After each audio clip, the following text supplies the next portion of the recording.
bersyukur karena Engkau telah memulihkan kami, menyelamatkan kami dari dosa, dari diri kami sendiri. Dan kami bersyukur buat hari ini. Kami ada di sini karena anugerah Tuhan, bukan karena satupun dari kekuatan kami. Kami percaya Tuhan ini kesempatan, jangan biarkan kami anggap kesempatan ini biasa, tapi biar kami melihat ini sebagai sesuatu yang luar biasa. Kami bersyukur. Kami percaya Roh-Mu ada di sini. 2 atau 3 orang berkumpul mencari Tuhan, Tuhan ada di sini. Dan ini kami Tuhan memohon bantuan Roh-Mu kepadamu Bapa, karena tahu daging kami lemah. Tapi biar Roh kami yang penurut Engkau peluk sehingga waktu ini tidak berlalu sia-sia. Berbicaralah Tuhan dengan cara yang paling sederhana, sehingga kami semua bisa mengerti, percaya, bertobat dan diselamatkan. Bicaralah Tuhan, kami siap mendengar. Dalam nama Yesus kami tahu doa kami bukan cuma didengar, tapi juga dikabulkan. Semua yang siap diubahkan berkata amin. Shalom semuanya. Ini bagian terakhir dari seri kita yang judulnya Kekristenan yang Sejati atau Real Christianity. Saya mau review sedikit. Review sedikit. Ada 3 bagian yang totalnya ada 3 bagian, ada 2 bagian yang telah kita lalui. Yang pertama, kekristenan yang sejati lebih dari cuma sekedar agama. Itu adalah sebuah hubungan, ya. More than a religion, it's relationship. Ya, itu yang bagian pertama kita bahas.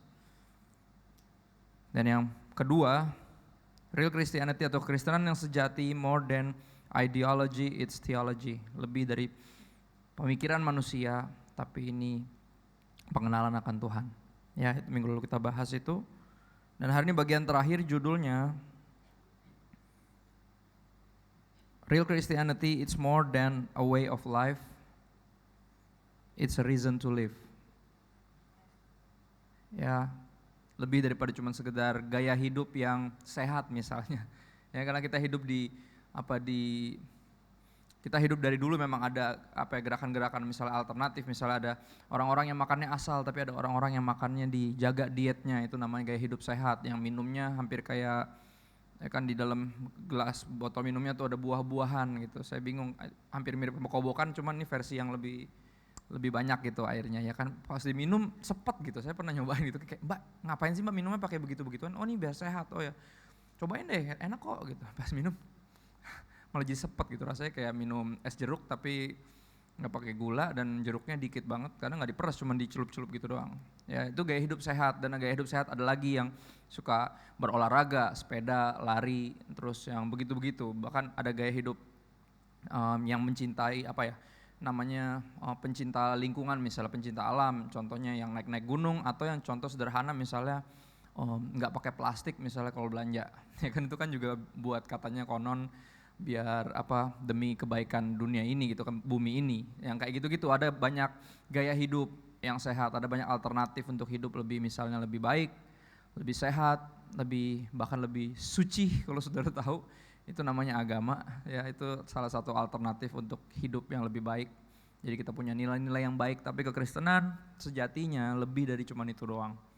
Ya kekristenan satu-satunya dibanding yang lain, yang minggu lalu saya bahas tentang sesuatu yang sangat berbeda. Ya ini bukan cuman a way of life, tapi reason to live. Alasan hidup, bukan cuman gaya hidup, bukan cuman cara hidup, tapi alasan untuk hidup. Ya. Kita lihat beberapa ayat saudara, Filipi 1 ayat 21. Kita lihat langsung contoh alkitabiahnya seseorang yang sangat agamawi, sangat religius, sangat ketat menjalankan agamanya. Salah satu yang paling radikal di Alkitab. Kalau dengar kata radikal bawaannya langsung takut gitu ya, karena kata radikal jadi udah kemana-mana artinya. Padahal radikal itu bagus. Radikal berasal dari kata radix, artinya roots, seorang yang sangat mengakar, ya radikal. Namanya Saulus, dia sangat radikal dalam agamanya, tapi berjumpa sama Kristus dan langsung jadi radikal ikut Kristus. Ya. Filipi 1:21, Paulus ngomong gini saudara, karena bagiku hidup adalah Kristus dan mati adalah keuntungan. Buat Paulus, ya seorang yang telah bertobat dari keagamawiannya, ya Kristus, kekristenan bukan cuma cara hidup, tapi alasan untuk hidup. Buat dia, hidup adalah Kristus. Jesus is his reason to live, dan mestinya Jesus is our reason to live. Ya, kalau kita bertobat dari keagamawian kita akhir bertobat jadi sungguh-sungguh punya bukan cuma religion tapi relationship. Kita akan tahu bahwa ini bukan hanya tentang menjauhi larangan dan menjalankan perintah, tapi tentang hidup bagi satu pribadi ini, namanya Yesus. Ya. Coba kita lihat Filipi 3 ayat 4b sampai 11. Filipi 3. Hari ini kita akan bahas semua yang Paulus bilang, saudara, karena perubahan Paulus paling signifikan di dalam Alkitab. Hampir bisa dibilang hampir kayak sekejap. Ya, paling sekejap. Jadi saya nonton di mobil saya, anak-anak kan selalu nonton, itu ada DVD player di mobil, pasang TV biar mereka bisa nonton. Jadi kalau kena macet atau nemenin saya pelayanan tuh nggak pusing gitu ya. Jadi ada Superbook di situ yang kita suka pakai juga di kids, dan itu bagus banget. Dari kecil anak-anak bisa nonton dan dengar firman tanpa mereka sadar kayaknya nonton sesuatu yang seru gitu ya. Dan berapa minggu ini kita pasang itu terus, favoritnya Dustin. Judulnya Kesempatan Kedua. Kesempatan kedua bicara tentang pertobatan Saulus. Ya, seorang yang tadinya ngebunuh-bunuhin pengikut Kristus karena menganggap bahwa orang-orang ini penista agama Yahudi. Pengikut Kristus tuh dianggapnya gitu. Jadi dia punya tanggung jawab untuk membela agamanya dia. Dan dia melakukan itu dengan benar-benar ekstrim. Ya, salah satu yang dia berhasil provokasi untuk dibunuh adalah Stefanus, martir pertama dari pengikut Kristus. Ya, yang provokasi siapa? Dia yang pegang bajunya bahkan. Dan dia ada di situ ketika Stefanus dibunuh. Dan kesempatan kedua bicara tentang itu, seseorang yang sangat jahat tiba-tiba malah bukan hanya dapat kesempatan kedua untuk hidup lebih baik, tapi malah dipakai untuk kerajaan sorga. Ya, di kisah itu, dan saya diulang-ulang terus. Dan kita akan belajar dari dia, seorang yang sangat agamawi tadinya, sangat religius, sangat radikal untuk agamanya. Ya. Dan paling suka kata-kata ini ketika Tuhan menghampiri Paulus kan, dia dengar suara, terus tiba-tiba dia ngeliat cahaya dari langit, terus dia buta, jatuh dari kuda. Ya, padahal dia lagi dalam perjalanan untuk bunuh-bunuhin orang Kristen di satu kota. Dia bawa surat resmi dari Mahkamah Agama. Ya, dan akhirnya di dalam perjalanan tiba-tiba berjumpa dengan Kristus, dia buta, terus tiba-tiba dia mendadak nggak mau lagi lanjut ke kota itu, dia malah mau memberitakan Kristus. Sampai orang-orang yang mengiring dia, di film ini lucu banget, dia bilang kayak gini, kayak mungkin kepalanya terbentur. Dia bilang gitu, tiba-tiba dang gitu, terus kenapa gitu, tiba-tiba jadi bahasa apa ya ini, eling, saya nggak tahu eling itu bahasa apa, tiba-tiba mendadak jadi eling gitu, mendadak jadi kayak gue ngapain gitu, kayak orang yang disadarkan secara mendadak. Dan pertobatan Saulus cukup mendadak, saudara. Butuh satu perjumpaan sama Kristus dan itu merubah seluruh hidup. Dan saya percaya itu yang terjadi sama sebagian besar dari kita. Perjumpaan kita dengan Kristus secara pribadi, entah lewat dengar khotbah, entah lewat maju altar call, entah lagi nyanyi-nyanyi sendiri di rumah, atau lagi sakit di rumah sakit. Perjumpaan kita pribadi sama Kristus nggak perlu lama untuk mengubah kita, asal ada perjumpaan pribadi itu. Ya, dan kita tahu ini bukan cuma tentang gaya hidup yang lebih baik, cara hidup yang lebih benar, tapi ini tentang dia. Tentang dia yang perjumpaannya bisa merubah seluruh hidup kita, change the whole trajectory of our life, yang disebut dengan pertobatan. Bertobat artinya berbalik arah, bukan cuman dimodifikasi. Dimodifikasi. Tadinya berdosa, sekarang berhenti berbuat dosa. Enggak, bertobat bukan cuman gitu doang. Tadinya berdosa, sekarang berhenti, berbalik arah, dan mulai hidup baik kerajaan sorga. Itu baru namanya bertobat. Kalau cuman berhenti, itu bukan bertobat namanya. Itu baru cuman sekedar beragama aja. Bertobat itu harus berbalik arah dan berjalan ke arah sebaliknya. Ya, Filipi 3 ayat 4b sampai 11 kita lihat latar belakangnya Saulus atau Paulus ini. Dulu namanya Saulus, artinya raksasa. Saul, dari kata Saul dirubah jadi Paulus, artinya kecil. Ya. Filipi 3 ayat 4b, sekalipun aku juga ada alasan untuk menaruh percaya pada hal-hal lahiriah. Paulus ngomong gini, jika ada orang lain menyangka dapat menaruh percaya pada hal-hal lahiriah, kata dia, kalau ada orang lain menyangka bisa nyombongin segala pencapaiannya, aku lebih lagi, ayat 5. Disunat pada hari ke-8 dari bangsa Israel dan suku Benyamin, orang Ibrani asli, tentang pendirian terhadap hukum Taurat, aku orang Farisi, ayat 6. Tentang kegiatan aku penganiaya jemaat, tentang kebenaran dalam mentaati hukum Taurat, aku apa? Tidak bercacat, super Jew, sangat religius, super saleh, sangat beragama. Bayangin dia ngomong, tidak bercacat. Pernah bayangin gak kehidupan agama yang tidak bercacat? Dan satupun dari kita pasti gak ada yang berhasil ke sana. Tapi dia di situ. Dia bilang, dia dengan bangga, dia bilang, ini dia pencapaian saya. Ya, ini pencapaian saya.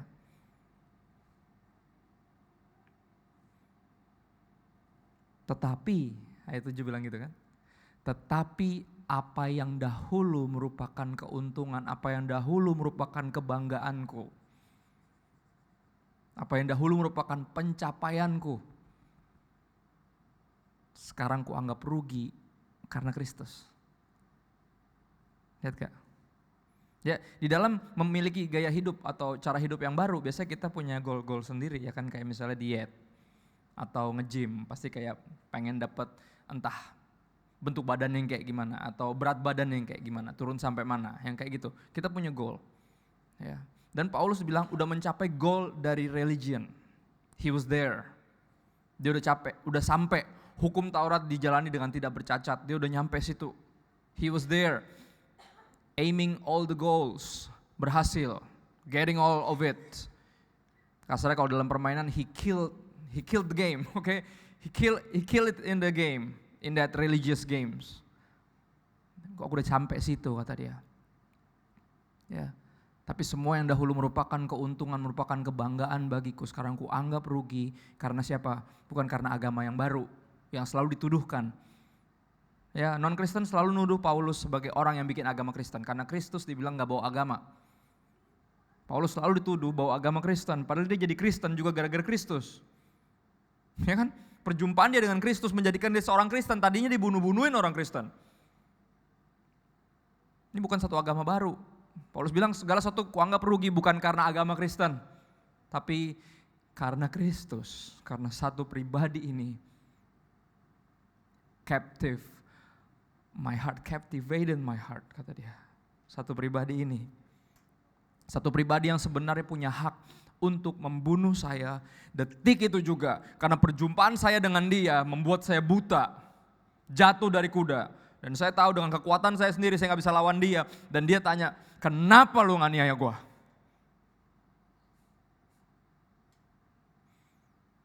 Dan dia tahu Yesus bisa bunuh dia saat itu juga. Bisa. Kenapa lu menganiaya gue? Dan Saulus bertanya, siapakah engkau Tuhan? Artinya apa? Dia melakukan semuanya itu. Semua tindakan-tindakan radikal terorisme sebelum radikal terorisme ngetren.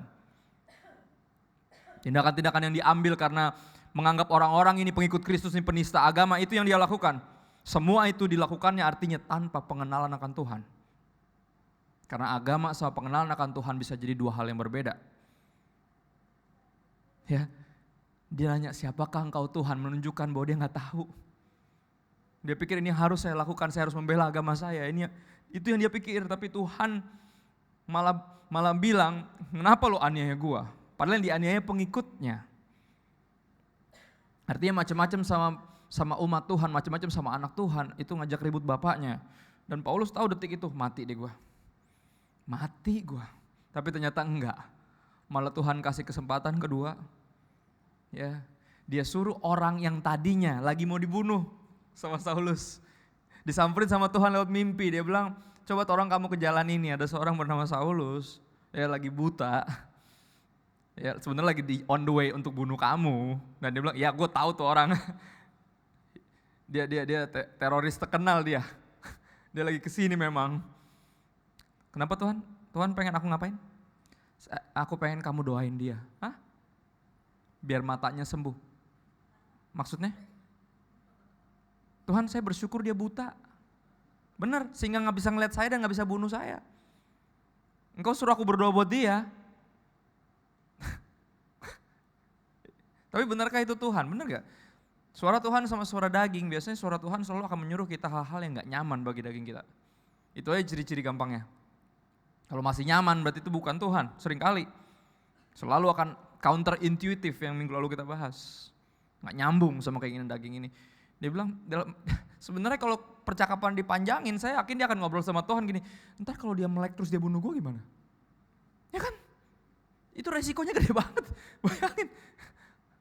Ya, tapi apa? Karena dia tahu ini Tuhan yang suruh dan dia hamba Tuhan sejati, dia langsung jalan. Tuhan bilang, aku mau pakai dia. Ya, untuk bangsa-bangsa lain. Aku pengen pakai dia buat kerajaan sorga.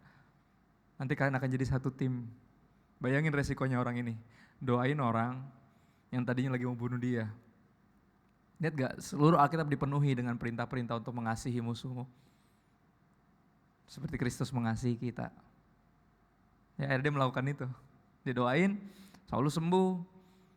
Dan ini yang membuat Paulus langsung tahu persis bahwa semua yang dulu merupakan kebanggaan dia. Ya, real Christianity is more than a way of life, it's a reason to live. Ya, lebih dari sekedar status dan pencapaian karena agama dan semua gaya hidup yang lain bicara tentang itu, tentang status. Gua Kristen. Ya, dan gue bukan Kristen yang itu, yang kafir, gue yang beneran. Gue bukan Kristen yang suam-suam kuku, gue yang sejati. Status, pencapaian semuanya, hukum Taurat udah gue jalanin semua, perpuluhan gak pernah bolong. Absen gereja selalu ada. Gue selalu ada tiap minggu, gue selalu pelayanan. Ya, semuanya checklist, semuanya dicek. Itu agama selalu. Way of life selalu ada goalnya. Tapi Kristus, kata Paulus, lebih dari semua yang aku anggap keuntungan dulu, kebanggaan dulu. Semuanya aku anggap rugi gara-gara Kristus. Karena dia lebih indah, lebih penting dari semuanya. Ayat 8. Malahan segala sesuatu, bukan cuman pencapaian agamaku, kata dia. Bukan cuman pencapaian goal of my way of life, this Jew, this Judaism thing, my religion, my spiritual life goals. Lebih dari itu, malahan segala sesuatu bicara apa? Semuanya, kenikmatan dunia, kekayaan, semuanya jadi. Semuanya, bukan cuma agama saya yang saya bangga-banggain, tapi semua yang saya bangga-banggain yang dulu saya anggap untung, sekarang ku anggap rugi semuanya. Karena pengenalan akan Kristus, Yesus Tuhanku lebih mulia daripada semuanya. Ingat, dia pikir dia got it all together, itu yang dia pikir. Dia lagi melakukan ini buat Tuhan. Ya kan? Dia lagi melakukan ini buat Tuhan, dia mau bunuh-bunuhin para penista agama. Dia pikir dia got it all together, tiba-tiba Tuhan yang dia pikir dia layani tiba-tiba bertanya, kenapa lu menganiaya gua?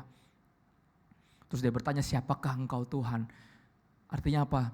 Dia baru ngerti, nyata ini semua tentang pengenalan, bukan tentang pencapaian, bukan tentang apa yang bisa aku lakukan buat Tuhan, tapi tentang pengenalan.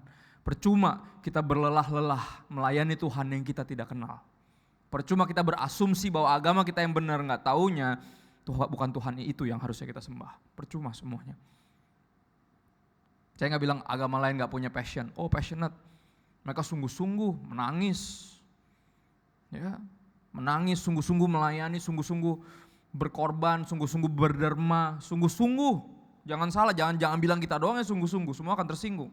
Semua sungguh-sungguh, tapi kita bisa sungguh-sungguh dan tetap melayani Tuhan yang salah. Bukan masalah kesungguhannya, masalahnya Tuhannya siapa. Kalau salah, percuma saya sungguh-sungguh. Misalnya contoh, saudara gak pernah ketemu istri saya misalnya. Ya, saya duduk di depan, lagu sedih mulai dimainin, terus saya cerita tentang istri saya. Istri saya itu makhluk Tuhan paling cantik di muka bumi. Ya, rambut pirangnya itu loh, mata birunya, ya kan, kulitnya yang kebanyakan surfing jadi kuning langsat. Saya bisa passionate ceritain sampai nangis. Tapi kalau orang yang tahu istri saya akan bilang, men itu bukan bini lu yang lu ceritain dah. Tapi orang lain gak tahu, karena apa? Passionate. Sekali lagi kita bisa passionate, tapi bukan kepada Tuhan yang benar. Jangan salah, semua agama sungguh-sungguh. Semua orang yang beragama sungguh-sungguh, tapi sekali lagi Tuhannya benar apa enggak, itu pertanyaannya. Sia-sia semua kesungguh-sungguhan kita kalau Tuhannya salah. Ya. Dan dibilang segala sesuatu kuanggap rugi karena pengenalan akan Kristus lebih mulia. Karena mengenal Dia itulah awal mula dari seluruh kehidupan ini, kata dia. Percuma aku melakukan semuanya, tapi aku gak kenal Dia. Makanya dia ngerasa, kenapa lu nganiaya gua? Loh, bukan aku melakukan ini untukmu Tuhan. Jangan sampai kita di hari terakhir didapati kayak gitu. Bukankah kami sudah mengusir setan demi namamu, buat banyak mujizat, menyembuhkan orang sakit, bernubuat demi namamu. Jangan sampai kita berpikir kita melakukan banyak buat Tuhan, tapi kita gak sungguh-sungguh mengenal Dia. Gak sungguh-sungguh menganggap Kristus lebih utama dari kekristenan. Sorry, saya akan berani bilang itu. Agama Kristen tidak sepenting Kristus. Gak sepenting. Makanya dengan berani Alkitab dari zaman perjanjian lama bilang apa? Yang kukehendaki ialah pengenalan akan Allah, bukan korban bakaran. Dan kasih setia bukan korban sembelihan, bukan agama yang aku mau. Aku mau engkau mengenal aku. Dan melakukan semuanya dengan pengenalan, bukan tanpa pengenalan. Karena tanpa pengenalan kita akan anggap ada beberapa hal dalam hidup yang masih untung, masih penting, masih lebih menarik, punya potensi untuk mengambil seluruh perhatian kita, padahal harusnya gak ada. Gak ada di bawah kolong langit ini mestinya yang bisa mengalihkan kita dari Kristus. Roma 8 bilang apa? Tidak ada yang bisa menjauhkan kita dari kasih Kristus. If we know Him well.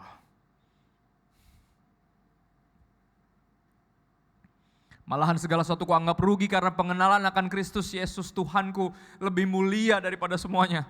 Oleh karena Dialah, oleh karena Kristuslah, oleh karena Yesus aku telah melepaskan semuanya itu dan menganggapnya sampah supaya aku memperoleh Kristus. Lihat nih, ini satu kata yang sangat keras. Kalau saudara belum anggap itu semua sampah, saudara gak akan memperoleh Kristus. Karena kita gak akan bisa punya dua Tuhan.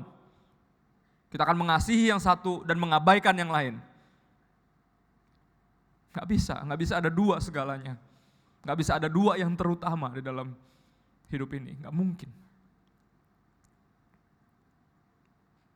Dan pengenalan kita akan Kristus harus sampai ke level di mana kita tahu Dia, apa ya disebutnya, everything. Everything. Bukan hanya everything I need is in you, you are everything I need.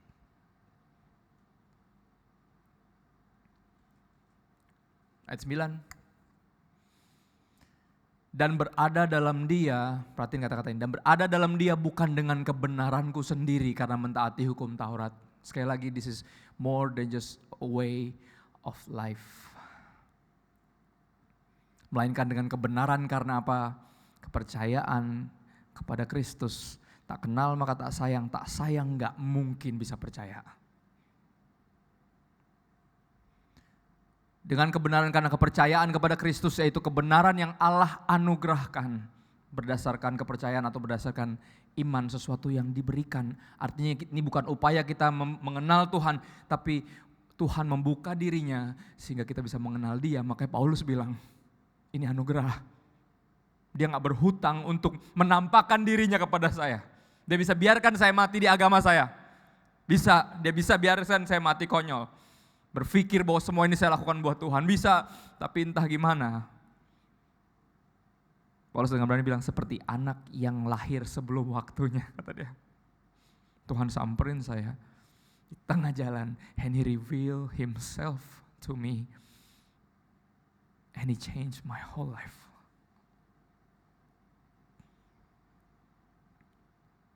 Sepuluh. Yang kukehendaki ialah mengenal Dia dan kuasa kebangkitannya dan persekutuan dalam penderitaannya. Lihat, ini permintaan-permintaan disebut dengan real spirituality yang akan kita bahas bulan depan. Cuma ada 2 bagian berarti nanti bulan depan karena ada ulang tahun, ada minggu pertama. Jadi cuma ada 2 bagian dari real spirituality seri kita bulan depan. Kerohanian yang sejati. Ya, yang kukehendaki ialah mengenal Dia dan kuasa kebangkitannya dan persekutuan dalam penderitaannya. Dan ayat ini selalu kurang favorit. Siapa yang mau ikut menderita sama Tuhan? Ada yang sungguh-sungguh jatuh cinta sama Dia, yang sungguh-sungguh karena cinta memilih berkomitmen. Benar atau benar, kaya miskin, sakit sehat, susah senang, itu bicara baik dalam keadaan enak maupun gak enak. Keadaan gemah ripah loh jenawi atau penderitaan. Di mana aku menjadi serupa dengan Dia dalam kematiannya. Itu yang Paulus bilang. The death of me. Itu keserupaanku dengan Kristus. Kita masih dalam minggu kebangkitan. Saya akan ulangin lagi, cuman orang yang udah mati yang bisa dibangkitin. Beberapa kita belum mati, masih sibuk beragama. Belum mati. Masih sibuk dengan kedagingannya sendiri, dengan hobinya masing-masing, dengan semua pengejaran-pengejaran duniawinya sendiri. Sebelum kita mati, kita gak bisa dibangkitkan. Roma 6 berkata hanya ada 2 perhambaan, entah kita hamba dosa atau budak dosa, atau hamba Tuhan. Kalau udah muak jadi budak dosa, pilihannya cuma satu, jalan keluarnya cuma satu, jadi hamba Tuhan. Dan jadi hamba Tuhan berbicara lebih dari sekedar hanya beragama. Lebih dari itu, tapi gak kurang dari itu. Ya, harus bergereja, harus melakukan sebuah kegiatan, harus melayani, tapi bukan cuma itu. Bukan cuma itu, lebih dari itu. Kristus. It's not just a way of life, it's a reason to live. Terakhir ayat 11. Supaya aku akhirnya beroleh apa? Lihat gak? Menjadi serupa dalam kematian supaya akhirnya aku beroleh kebangkitan dari antara orang mati. Kalau kita gak mati, kita gak akan pernah dibangkitkan.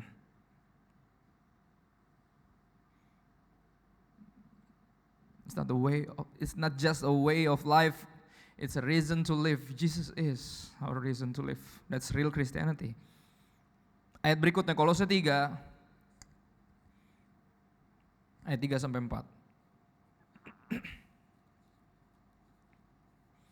Kolose 3 ayat 3 sampai 4.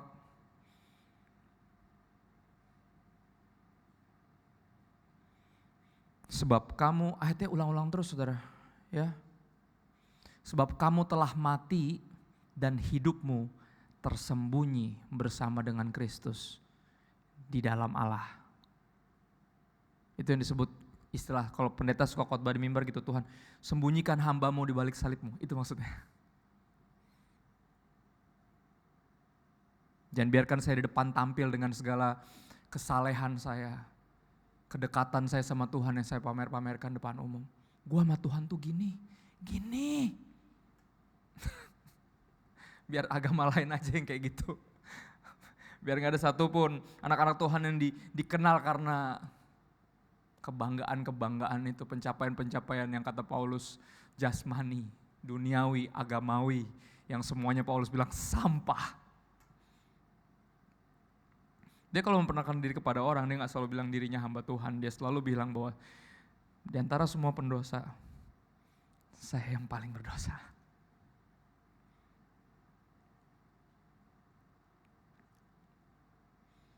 Sebab kamu telah mati dan hidupmu tersembunyi bersama dengan Kristus di dalam Allah. Ayat 4, salah satu ayat favorit saya di Alkitab. Apabila Kristus, perhatiin kata-kata ini, yang adalah hidup kita. He is our life. Real Christianity is not just a way of life, it's a reason to live. Further, Jesus bukan cuma reason to live, He is our life. Hidup adalah Kristus, kata Paulus. Apabila Kristus yang adalah hidup kita menyatakan diri kelak. Mungkin sekarang kita dianggap cap lebay nanti sama orang-orang banyak. Ya udah, yang penting gue gereja lah, yang penting gue pelayanan, emang kurang cukup apa mesti begitu-begitu amat emang kalau ikut Yesus. Man, you take this Jesus thing too seriously, bro. Selalu gitu dibilangnya. Gue juga Kristen kok tapi gak gitu-gitu amat, emang gak bisa seminggu sekali?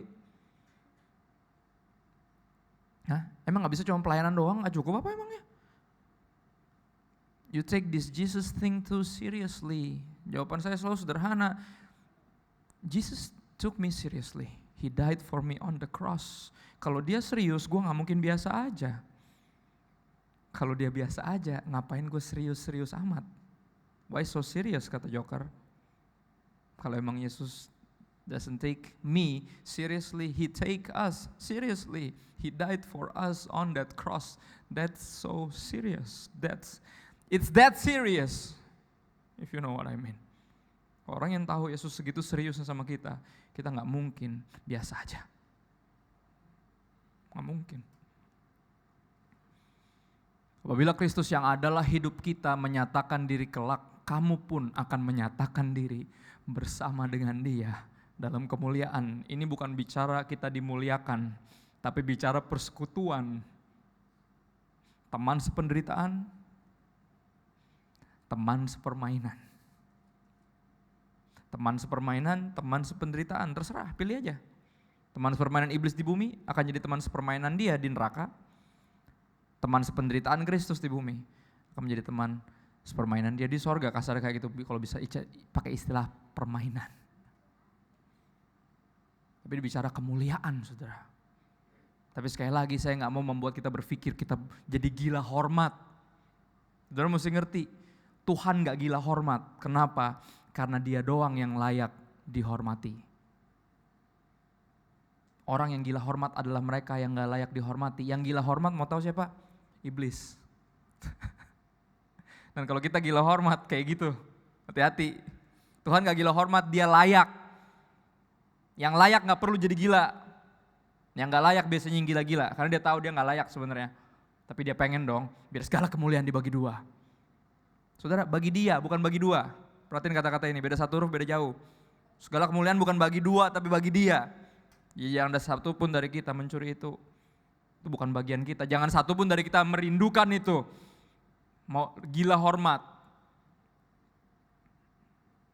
Jangan jadi kayak iblis. Ambil, serahkan dirimu kepada Kristus, kepada Tuhan dalam Kristus. Miliki persekutuan sedekat itu. Sampai engkau tahu one day nanti. Ketika Dia menyatakan diri. Dan itu yang kau tunggu. Karena jujur sepanjang hidup kita cuma bisa berasa dekat sama Tuhan. Tapi di hari terakhir nanti Dia yang akan tentukan benar gak kita punya hubungan ini atau enggak. Is it real or is it fake? This is real spirituality or just religion. Di hari terakhir rasa deg-degan itu baru bisa diangkat, ternyata aku beneran. Karena apa? Ketika Dia dimuliakan, Dia ajak aku ikut dalam kemuliaannya.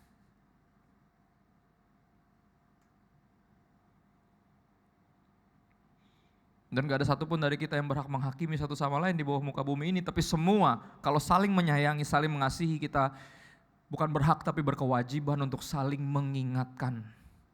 Berkewajiban untuk, perhatiin kata saling, artinya apa? Kalau kita boleh ngingetin orang lain juga boleh. Jangan cuma bagian kita doang ngingetin orang lain buat bertobat, tapi kitanya sendiri enggak. Jangan cuma kita doang yang punya hak untuk negur orang, tapi orang lain enggak punya. Enggak, saling. Kita berkewajiban, jangan salah, berkewajiban untuk saling menegur. Karena saling mengasihi. Jangan sampai satu pun kita didapati di hari terakhir cuman so asik sama Tuhan.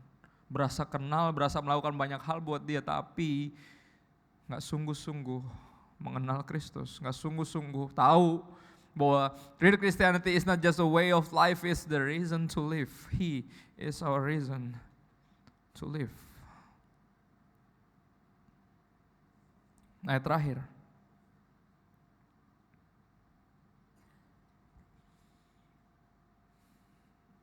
Ayat terakhir, dan musisi boleh naik ke atas, kita mainin lagu sedih. Judulnya Yesus kau kebenaran. Judulnya bukan itu ya, kebiasaan kalau nyari lagu, ada gak lagu itu? Kalau ku hidup bagimu, ada? Ayat terakhir 2 Korintus 5 ayat 15, saya yakin semuanya harusnya udah hafal, inilah ayat yang mengubah seluruh kehidupan saya. 2 Korintus 5 ayat 15, dan Kristus mati untuk semua orang. Ayatnya bilang gitu.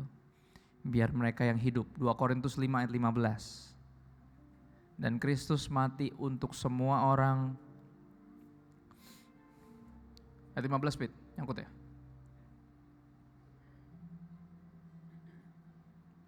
Dan Kristus telah mati untuk semua orang. Bukan cuma buat orang Kristen aja. Maka saya mau ceritain Kristus kepada semua orang. Bukan bawa kekristenan as the new way of life, as a new religion. No, not at all. Saya gak mau bawa kekristenan. Saya gak mau melakukan kristenisasi karena penginjilan sejati bukan membawa agama Kristen, memaksakan agama Kristen kepada orang, bukan. Tapi memperkenalkan Kristus. Alasan yang baru untuk hidup. Kehidupan itu sendiri. I'm the way, the truth, and the life. Yesus bilang gitu. Makanya Paulus dengan berani bilang, bagiku hidup adalah Kristus. Apabila Kristus yang adalah hidup kita. Aku datang untuk memberi hidup dan hidup yang berkelimpahan. Yesus bicara tentang dirinya sendiri. Dia datang untuk memberi dirinya. Biar kita bisa hidup. Biar hidup kita tidak sia-sia. Biar pelayanan kita, kekristenan kita tidak sia-sia. Dan Kristus telah mati untuk semua orang supaya mereka yang hidup tidak lagi hidup untuk dirinya sendiri. Artinya, kalau kita masih hidup buat diri kita sendiri, walaupun kita Kristen, kita belum hidup. Supaya mereka yang hidup tidak lagi hidup untuk dirinya sendiri. Jadi kalau hidup untuk diri sendiri, belum hidup. Tidak hidup. Mati walaupun masih hidup. Saudara mesti ngerti kekristenan. Jujur kekristenan bukan tentang good people getting better. It's about dead people becomes alive again. Ini bukan cuma tentang jahat jadi baik, tapi mati jadi hidup lagi. Resurrection. Whole Christianity is all about resurrection. God is in the business of not just making bad people good, but resurrecting dead people alive. Dan Kristus mati untuk semua orang biar mereka yang hidup tidak lagi hidup untuk dirinya sendiri. Melainkan untuk siapa? Ayatnya bilang apa? Melainkan untuk Dia yang telah apa? Mati dan bangkit bagi kita. Sekali lagi, real Christianity is more, way more than just a way of life. It's a reason to live. He is our reason to live. Cara satu-satunya untuk gak hidup buat diri sendiri adalah hidup untuk Tuhan. Sebelum itu dilakukan, sampai level tertentu kita masih masuk kategori egois dan mati di pemandangan Tuhan. Walaupun beragama, ini keluar dari mulut orang yang sangat agamawi, sangat beragama, sangat religius, sangat ketat menjalankan peraturan agamanya. Tapi dia bilang, aku lakukan semuanya itu dulu tanpa pengetahuan yang adalah dia bilang, I was dead, but now I am alive again. Thanks to Him, thanks unto Jesus. Tapi syukur kepada Allah, karena Dia mau menyelamatkan saya melalui Kristus Yesus.